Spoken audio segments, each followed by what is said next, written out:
One last point on this is there's a concern if we're never going to arrive at an answer about what the right moral framework is, then why bother thinking about it at all? I mean, is it just for our own personal amusement? Is there any worth to doing this? That is, again, a very deep and interesting philosophical question. But I would suggest the following. We can navigate the world and face a lot of really hard decisions and just go with our gut or our intuitions about what ought to be done. And maybe in a lot of cases that's going to be just fine. But there are other situations where we do want to think a little bit more carefully and a little bit more clearly and a little bit more systematically about what our obligations are in the situation, what they might be, what the right course of action is. And in those instances, we want some guidance on how to do that. And we should view the philosophers and the moral theories that we've looked at as making a good faith effort to give us that systematic, clear, rigorous thinking about what obligation demands. We can put that in service of our love of superheroes. We see superheroes do all sorts of things all the time that are morally questionable. Sometimes they do things that everyone thinks is morally great, and maybe we don't think it's morally great. Sometimes they do things that are really morally problematic, and we want to be able to criticize them. Civil war, a topic that we'll come back to, and I'm talking about the comic book, we see this all the time. There's a disagreement about the superheroes, about whether their secret identity should be revealed. And by the end of this story, Tony Stark is doing all sorts of really morally questionable things in order to pursue his agenda, which is to make sure that superheroes' identities are revealed. He's fighting Captain America on that respect. So suppose we want to criticize Tony Stark for what he does. Maybe his actions are so outrageous that we don't think that we need to offer many reasons for why what he's doing is the wrong thing.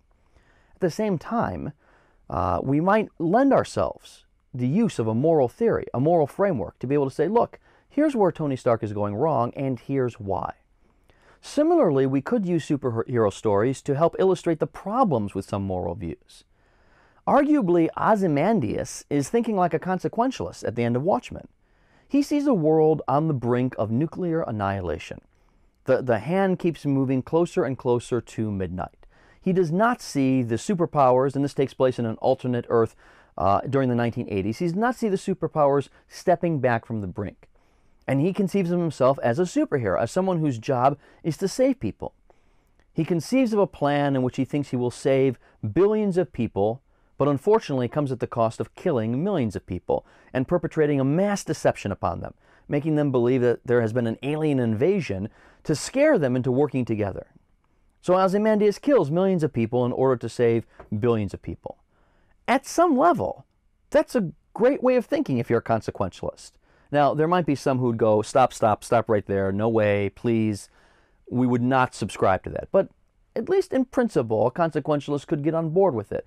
If you really can save billions of lives that otherwise would be lost by killing millions, then you can do it. And in fact, you might be required to do it.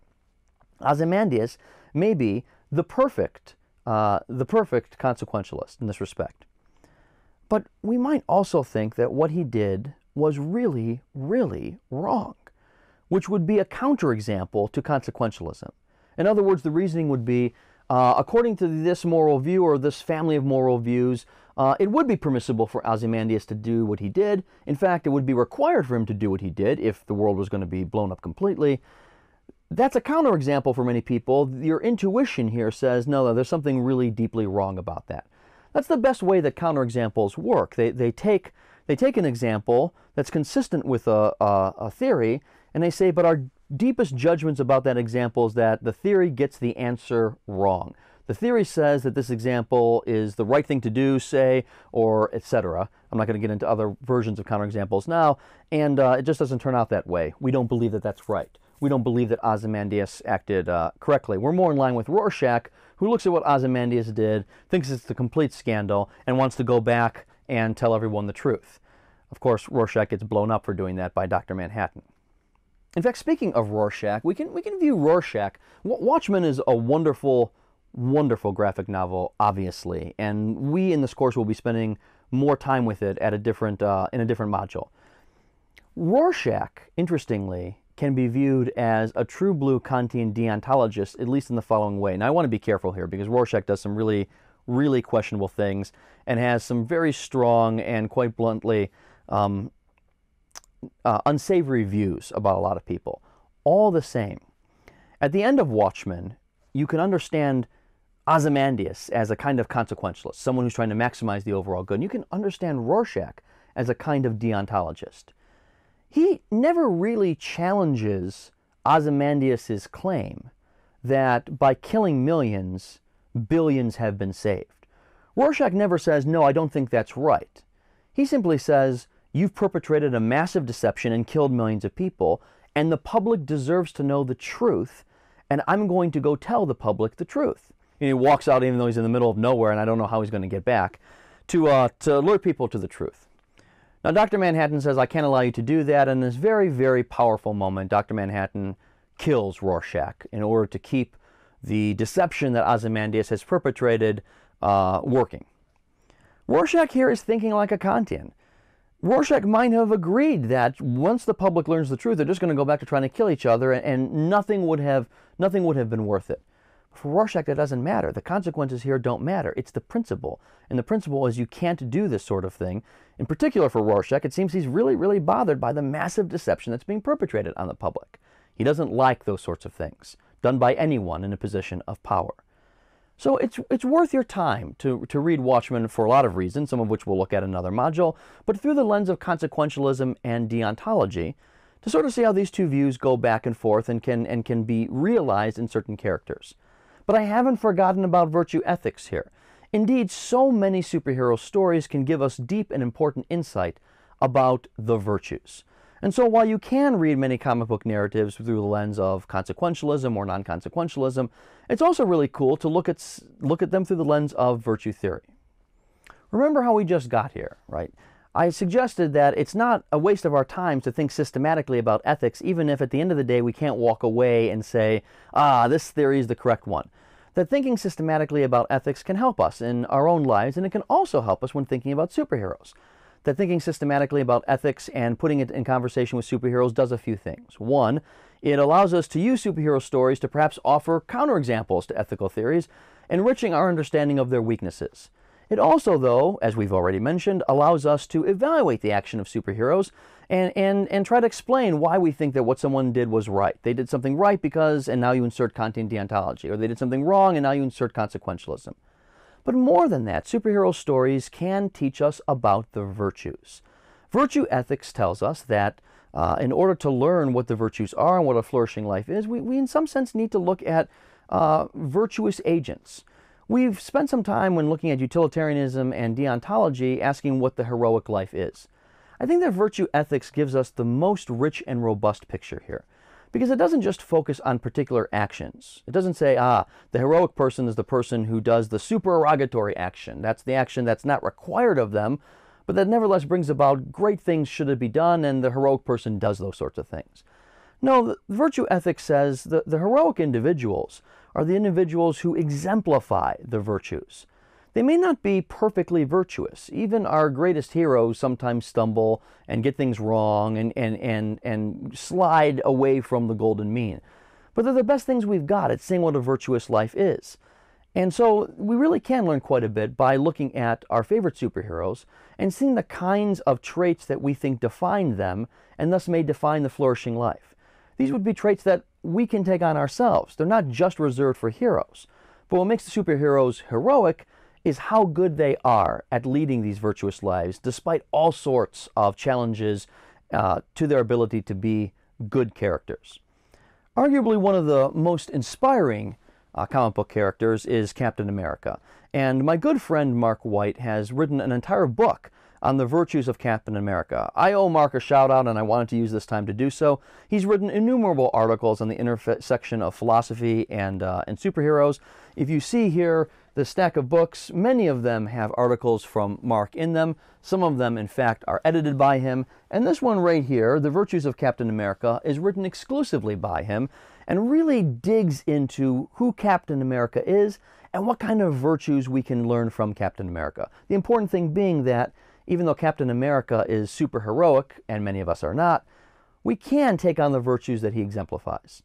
So I want to just mention a few of them now as we wrap up this portion of our module and think a little bit more about the virtues. According to Mark, and here I'm following his lead from his book, Captain America exemplifies a lot of really cool and interesting virtues. One of them is, and this may be obvious, courage. But the other thought is, as we've already seen when we've talked about courage a little bit, the courageous person is not reckless, neither is the courageous person overly timid, but rather the courageous person finds the golden mean between those two. In Captain America's case, and Mark offers lots of examples with this, what's interesting about Captain America is we can't say that he's fearless. He's not Daredevil, the man without fear, even though it's unclear whether Daredevil is indeed the man without fear. The thought here is that the courageous person is able to use practical wisdom to find just those situations in which fear needs to be overcome and overcomes it. And that's what defines courage. We can also see other virtues in Captain America, according to Mark. Some of those other virtues include humility, include sacrifice, include righteous indignation, and perseverance.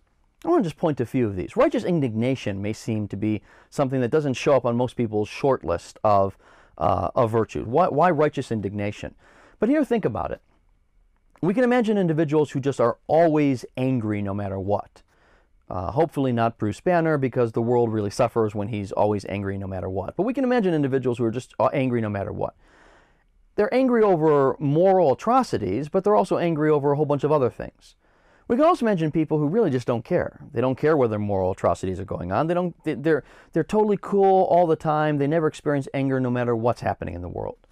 The golden mean between these two is righteous indignation, a kind of moral outrage that's supposed to track moral crimes and moral atrocities. Here the thought is that the virtuous person, the person who's living an excellent, flourishing life, is able to find those moments when moral outrage is the appropriate response to the kind of moral atrocities that are going on. This is why Captain America was born in the 1940s, punching Hitler in the face in his first appearance. What Hitler was doing was a moral outrage, and moral indignation was absolutely the appropriate response. Radical anger, no matter what, wasn't appropriate, but neither was indifference. I want to also mention this idea of perseverance. So Mark thinks that perseverance is a virtue of Captain America. Perseverance is an interesting virtue because on some people's view, it's a kind of meta virtue. Here's what I mean by that. It's a virtue needed for the other virtues to work. Perseverance we might understand as the ability to exercise one's virtues despite a lot of resistance. This gets us into some deep waters, which is, are there these meta virtues, or at least one meta virtue, a kind of virtue you need in order for the other virtues to be realized when they need to be realized? I'm not going to get into that in any detail now, but I do want to point to the fact that the virtuous individual, so conceived, is typically not understood as having just one or two virtues, but is understood as having all the virtues working in harmony with each other. And so it may be the case that the flourishing life, constituted in part by a set of virtues, includes one or more virtues that govern the rest, that make sure that the other virtues are discharged in the appropriate way, that gives an individual the strength to realize them when they need to be realized. It's just a way to enrich the picture a little bit that I think is useful and comes up in Mark's discussion of Captain America. Now, Mark gave us 5 virtues that define Captain America: courage and righteous indignation and humility and sacrifice and perseverance. And those certainly don't exhaust the virtues, and he's not claiming that they are. The question becomes, well, what are the virtues? We're waiting for it. Will you at least tell us what the virtues are? No, of course I won't tell you what the virtues are, because that is a substantive question in virtue ethics. Which traits count ultimately as the moral virtues? Relativism creeps in here. I've already said that we're going to hold relativism off till another time, but relativism does creep in here. Some cultures might say these are the virtues. They might look really different than what other cultures say are the virtues. We're going to put that aside. Suppose we're all within a culture. We might still disagree about what makes the final list. I mean, does loyalty belong on the list? Does compassion belong on the list? We understand loyalty as being a golden mean between a couple of things. One is just doing what someone says all the time, no matter what, without ever thinking about it. That's not really important or interesting. But we also really don't want someone who has no allegiance to other people whatsoever. Loyalty is supposed to be the golden mean between those things. Compassion is really important. right? On the one extreme, we can imagine someone who has such an empathetic link with everyone else that they're more or less paralyzed by it, that they're always feeling exactly what someone else is feeling, and they really can't do anything with that. On the other end, we can imagine someone who's completely indifferent to the suffering or joy or anything else that's going on in another person's life, and that's not good too. The golden mean compassion is the ability to take up another person's perspective as your own, to feel to some extent what they're feeling. So, do they make the final list? Is righteous indignation rightly on the final list? Does perseverance belong on it, or should it be a meta virtue? How do we solve these questions? We don't. This is the work of what virtue theorists do, is to try to zero in on them. And what we can do as lovers of superhero stories is we can look at the superheroes that we cherish, and we can do what Mark did in his wonderful book. We can try to step back and go, if I had to pick 4 or 5 key virtues that define this person's character, what would they be? They would be these. And maybe that's a great start to thinking about how to live a life virtuously. We started with the famous slogan, with great power comes great responsibility. We've ended by looking at virtue ethics. We've already discussed the fact that our examination of these moral theories will unfortunately not deliver for us the final answer on what the right course of action is. But it has given us a much richer and deeper understanding of how hard it is and how interesting it is and how rewarding it is to think about what the moral obligations of superheroes are. I know we've dealt in the world of the abstract a little bit, but this work in the abstract will help you in thinking about superheroes and their behavior to ask really hard questions like, did so-and-so in such and such a case behave in a morally appropriate way? You now have much more at your disposal to answer that question. And we can be thankful for the fact that superhero stories will never grow tired of trying to teach us moral lessons with their narratives.